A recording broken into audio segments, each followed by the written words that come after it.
जय श्री राधे। मैं आचार्य गंगदेव शास्त्री, श्री धाम वृंदावन, दुर्गा माता मंदिर, डिफेंस स्टेट, फेस 1, आगरा।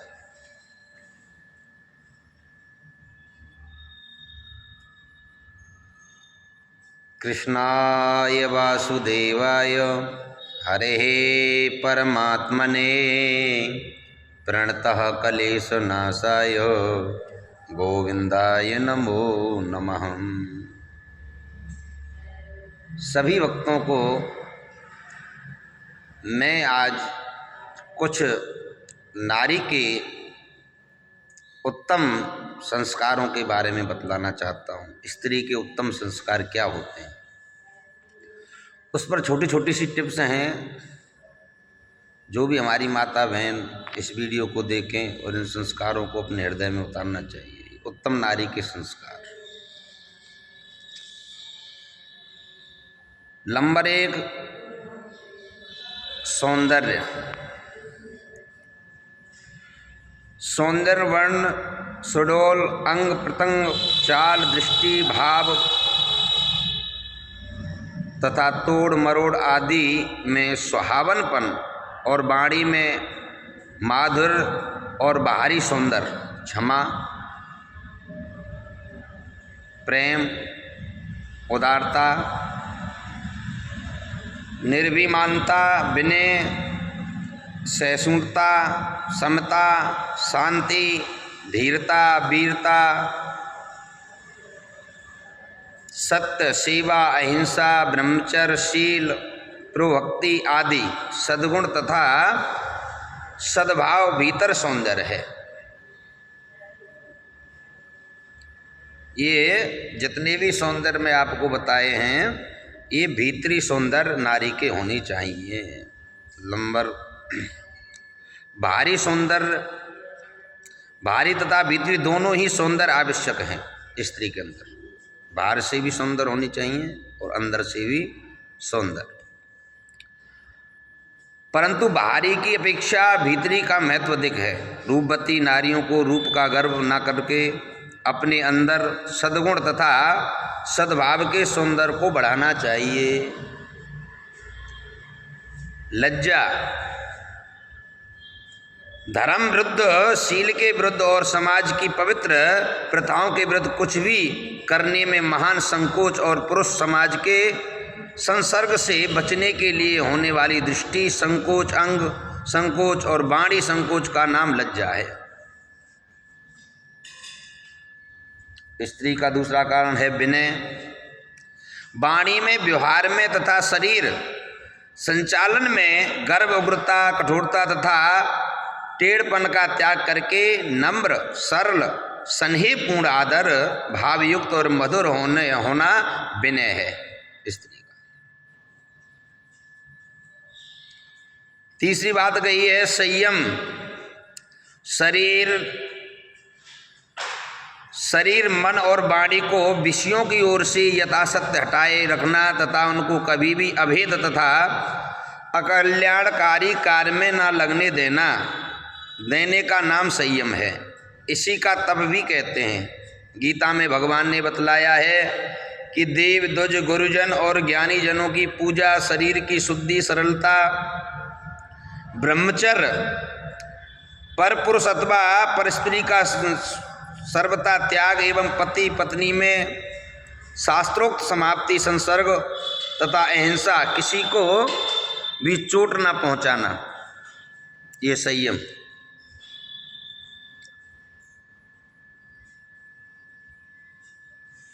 चौथी बात आई है संतोष। परश्री, कार्तता, अशुद्धता, लोभ, तृष्णा के वश में ना होकर के भगवान की दी हुई अपनी स्थिति में संतुष्ट रहना, यही संतोष है। संतोष से चित्त की जलन मिटती है, द्वेष, विषाद और क्रोध से रक्षा होती है एवं परम सुख की प्राप्ति होती है। पांचवी बात होती है क्षमा। अपना अहित करने वाले के व्यवहार को सह लेना अक्रोध है और उसको अपने तथा दूसरे किसी के द्वारा भी बदले में दुख ना मिले एवं उसकी बुद्धि सुधर जाए, इस प्रकार के सद्भाव का नाम क्षमा है।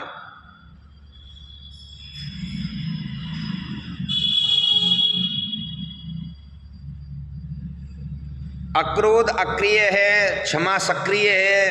क्षमा कायरों का नहीं बरम बरों का धर्म है। नंबर 6 आती है धीरता वीरता। दुख और विपत्ति कष्ट और भय के समय भगवान के मंगलमय विधान पर भरोसा रखकर तथा विपत्ति सदा नहीं रहती, बादल आते हैं, आकाश काला हो जाता है, फिर बादल हटते हैं और सर्वत्र प्रकाश फैल जाता है। इस प्रकार समझकर अपने कर्तव्य का पालन करते हुए मैदान में डटे रहना धीरता है, और इसी के साथ साथ विरोधी शक्तियों को निर्मूल करने का साहस तथा बुद्धिमानियों से युक्त प्रयत्न करना वीरता है। सातवीं बात कही स्त्री के लिए गंभीरता। समझ करके मधुर थोड़े शब्दों में बोलना, व्यर्थ ना बोलना, हंसी मजाक ना करना, विवाद ना करना, चंचलता ना करना, प्रत्येक कार्यों को खूब सोच विचार करके दृढ़ निश्चय के साथ करना, शांत और शिष्ट व्यवहार करना, झगड़े टट्टे में ना पड़ना, झगड़े के उसमें नहीं पड़ना, जरा सी विपत्ति या घर में कोई काम आ पड़ने पर विचलित ना हो जाना गंभीरता है। गंभीर स्त्री का तेज सब मानते हैं तथा उसका आदर करते हैं और वह बहुत से व्यर्थ की कठिनाइयों से बच जाती है। आठवीं बात कहते हैं समता। सब में एक ही आत्मा है, आत्मा प्राणी मात्र सब एक ही है, प्रभु की अभिव्यक्ति या संतान है, ये समझ करके मन में सबसे प्रति समान भाव रखना, सबके दुखों को अपना दुख समझना, सबके हित में अपना हित मानना, ये समता है। व्यवहार में तो प्रसंगानुसार कहीं कहीं विषमता करनी पड़ती है जो अनिवार्य है, पर मन में आत्मदृष्टि अथवा परमात्म दृष्टि से सब में समता रखनी चाहिए। विषमता और रूप हो तो वह गुण है, जैसे अपने तथा अपने संतान के हिस्से में कम परिणाम में कम संख्याओं में अपेक्षाकृत घटिया चीज ली जाए और अपने देवर नंद एवं जेठानी तथा द्वेरानी तथा उनकी संतान के हिस्से में अधिक परिमाण और अधिक संख्याओं में अपेक्षाकृत बढ़िया चीज़ें प्रसन्नतापूर्वक दी जाएं। ये स्त्री की तरफ अपने बच्चों को जैसा ही पहना, परंतु दूसरे को किसी को दान देना है तो सही दो। सहिष्णुता। 9 बात है दुख कष्ट और प्रतिकूलता के सहन करने का नाम ही सहिष्णुता है। यह नारी जाति का स्वाभाविक गुण है। नारी पुरुष की अपेक्षा बहुत अधिक सहती है और सहने की शक्ति रखती है। साधारण सहिष्णुता गुण की तुलना वृक्षों के साथ ही की जाती है। तृणमेव सहिष्णुता। लोग पत्थर मारते हैं तो वृक्ष सुंदर स्वच्छ मधुर फल देता है। लोग काटकर जलाते हैं तो वह स्वयं जल करके उनका यज्ञ कार्य समाधान करता है, भोजन पकाता है और शीत से ठिठुरते हुए शरीर में गर्मी पहुंचा करके जीवन दाता देता है। ऐसा अमोघ मंत्र है कि इसमें शीघ्र ही अशांति से भरा हुआ उजड़ता हुआ घर पुनः बस जाता है और उसको शांति तथा सुख की लहरें उछलने लगती हैं। 10वीं बात कहते हैं सुव्यवस्था तथा सफाई। घर की वस्तुओं को, आवश्यक सामग्री तथा कार्यों को सही तरीका से रखने का नाम सुव्यवस्था है। नारी घर की लक्ष्मी है, घर के सौंदर्य एवं ऐश्वर्य की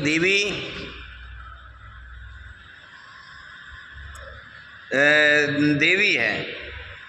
स्वावस्था के बिना घर में लक्ष्मी का स्वरूप बिगड़ जाता है। इधर उधर बेहतरती बिखरी चीज़ें, कूड़े करकट से भरा आंगन, मकड़ी जालों से छाई दीवारें, कपड़ा तथा बर्तन आदि की मैलापन खोजने पर घंटों तक जरूरी चीज़ों को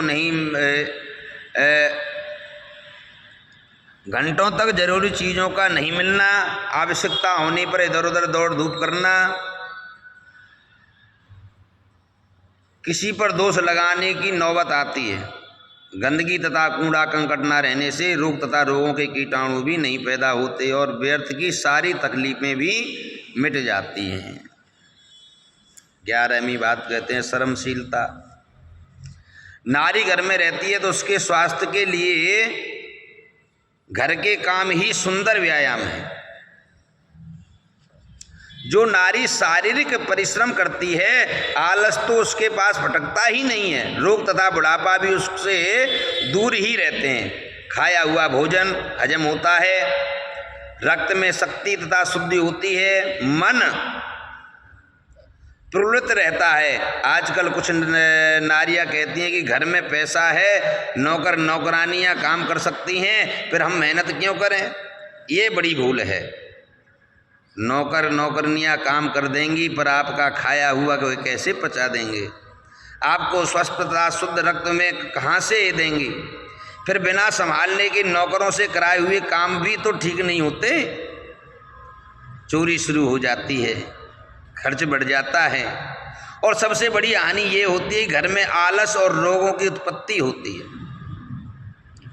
नौकर रहने पर भी घर की सफाई, आटा पीसना, चरखा काटना, दही बिलोना, रसोई बनाना आदि काम तो हाथ से ही करने में सब तरह का लाभ है। भोजन में भाव के अनुसार अमृत भी हो सकता है और विष भी माता तथा पत्नी की बनाई रसोई अमृत होगा।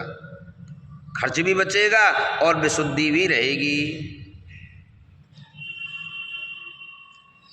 निर्वनता, रूप, धन, पुत्र, विद्या, बुद्धि तथा अधिकार आदि का गर्व न करना, ये सबके साथ नर्मता तथा सौजन्यपूर्ण व्यवहार रखना। निर्विमानता तो स्त्रियों में गर्व बहुत जल्दी आता है और वे उसके आवेश में गांव और पड़ोसियों का तथा नौकर चाकरों का ही नहीं, आत्मीय स्वजनों का, यहाँ तक कि सास ससुर जेठ जेठानी आदि गुरुजनों तथा कन्या दामाद पुत्र पुत्रवधू आदि भी तिरस्कार कर बैठती हैं, जिसके परिणाम स्वरूप जीवन भर के कलेश पैदा हो जाते हैं। इसलिए सदा सर्वदा सावधानी से निर्वमानता का अत्यंत विनम्र वार्ता करना चाहिए। नर्म व्यवहार से बैरी भी मित्र हो जाते हैं और कठोर व्यवहार से मित्र भी शत्रु हो जाते हैं। उदारता, जिस प्रकार फिजूली खर्ची दोष है, उसी प्रकार पैसा होने पर आवश्यक धार्मिक तथा सामाजिक कार्यों में कंजूसी करना भी दोष है। बच्चों की बीमारियों में, उनके लिए दूध फल आदि में, श्रद्धा आदि धार्मिक कृत्यों में, भगवान की पूजा तथा पर्वतोत्सवों में, ब्राह्मण तथा देव सेवा में, बेटी बहनों को देने में, बच्चों की शिक्षा दीक्षा में, सास ससुर की सेवा में, परिवार के अन्य लोगों की सेवा में, विधवा तथा आश्रितों के सत्कारपूर्ण भरण पोषण में, गरीबों को सेवा में तथा अपने स्वास्थ्य के लिए भोजन औषध आदि में जो नारी कंजूसी करती है और पैसा बटोर कर रखना चाहती है, उसका अपना नैतिक पतन हो जाता है। पर दुख कातरता, दूसरों को दुख में पड़े देख करके बिना किसी भेदभाव पर पक्षपात के उसका दुख दूर करने के लिए मन में जो तीव्र भावना उत्पन्न होती है उसका नाम है पर दुखकारता। इसको दया भी कहते हैं। नारी में इस गुण का विशेष विकास हो और दुखी प्राणियों का दुख हरण करने के लिए वे माँ अन्नपूर्णा बन जाए, ये बहुत ही आवश्यक है। सेवा, सास ससुर की सेवा, बच्चों की सेवा, अतिथि सेवा, देवसेना सेवा, रोगियां तथा पीड़ितों की सेवा, तन मन सर्वस्व अर्पण करके सब प्रकार से पति को सुख पहुँचाने एवं उन्हें प्रसन्न करने के लिए तथा उनकी सदा सर्वदा सर्वत्र कल्याण हो, इस कामना से उनकी हर तरह की सेवा करें। नंबर 2, सास ससुर की सेवा करने का शुभ अवसर मिला है। इसमें अपना सौभाग्य मानकर और सेवा का स्वीकार करते हुए, इसलिए उसका उपकार मान करके मधुर और आदर युक्त वाणी से उनकी रुचि तथा पसंद के अनुसार भोजन, वस्त्र, आज्ञा पालन, उनकी चांसर, धर्म कार्य समापादन या दान आदि के द्वारा सास के और वृद्ध हो तो ससुर के भी चरण दबा करके रोग आदि अवस्था में उनकी हर तरह की सेवा करें। उनके मातानुसार उनकी कन्याओं को जो ननंद लगती हैं सम्मान पूर्वक दे करके, बल्कि कम कहें और अपनी हैसियत अधिक हो देने की हो तो प्रार्थना करके उनसे आज्ञा प्राप्त करके उन्हें अधिक देना चाहिए। इसमें वे प्रसन्न ही होंगी और रामायण, भागवत, गीता, कीर्तन आदि सुना करके उनको सुख पहुंचाएं अपने बड़े बूढ़ों को। ये नारी का सेवा भाव है। और बच्चों का स्वास्थ्य सुधरे, तन में मन से विकासित हो, अतिथि को भगवान समझ करके उनको यथाशक्ति तथा यथाविधि निर्दोषता निष्काम सेवा करे। घर में इष्ट देव धातु अथवा पाषाण की या चित्रमयी मूर्ति रख करके श्रद्धा तथा विधि पूर्वक भक्ति के साथ उसके नित्य विविध उपचार से पूजा करे। संयुक्त परिवार, जहाँ तक है सहनशीलता तथा उदारता के साथ व्यवहार करके घर के संयुक्त रखे, भाइयों को तथा परिवार को पृथक पृथक ना होने दे। पता नहीं किसके भाग से सुख तथा ऐश्वर्य मिलता है। कभी ऐसा ना समझे कि मेरा पति या मेरा पुत्र ही कमाता है और दूसरे सब मुफ्त में खाते हैं। सबका हिस्सा है और सब अपने अपने भाग का ही खाते हैं। तुम जो इनसे निमित्त बन रही हो ये तुम्हारा सौभाग्य है। नारियों पर यह एक कलंक है कि उनके आते ही सहोदर भाइयों में विद्वेष हो जाता है, घर में फूट पड़ जाती है और फलतः घर बर्बाद हो जाता है।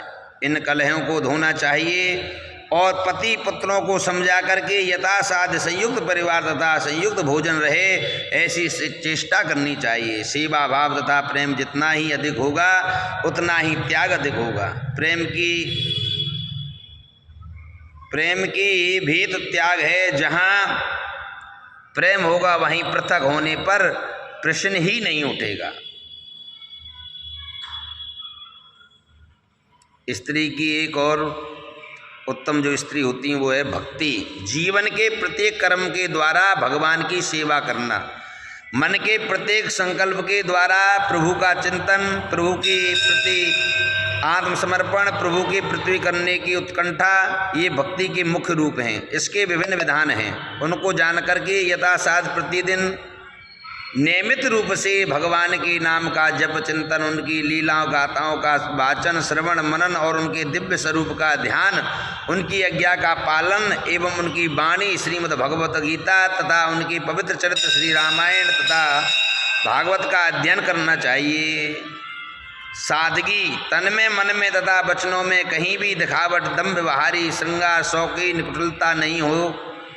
भड़कीले, चमकीली तथा विदेशी ढंग के वस्त्रों, गहने तथा सेट जिनके लोगों का आकर्षण होता है वो ना हो। ये सभी वस्तुओं को सादगी और सदाई हो। लास्ट बात होती है स्त्री की सतीत्व। ये नारी का प्रधान गुण है, सबसे प्रधान गुण है सतीत्व, जिसके कारण ही भारत की नारियां पूज्य कही जाती हैं। सीता, सावित्री, अनसुईया, प्रवती, सती नारियों के उदाहरण में से इस देश का इतिहास भरा पड़ा है। ये नारी जीवन के सार्थक का है, इसलिए प्रत्येक नारी को इन बातों का विशेष करके ध्यान देना चाहिए। और जो नारी उत्तम होती हैं वो नारी इन संस्कारों पर चलती हैं। जय श्री राधे, जय श्री कृष्ण।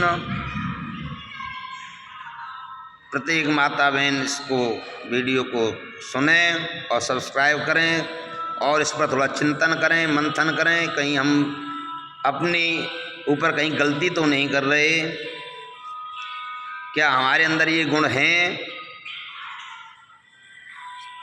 और अगर हम गलत कर रहे हैं तो उसको सुधारने की कोशिश करें। जय श्री राधे, जय श्री कृष्ण। मैं Acharya Gangadev Shastri, Shri Dham Vrindavan, defence state phase 1, Durga Mandir, Agra. Channel को सब्सक्राइब करें। जय श्री राधे, जय श्री कृष्ण, श्री राधे, राधे राधे, राधे श्याम।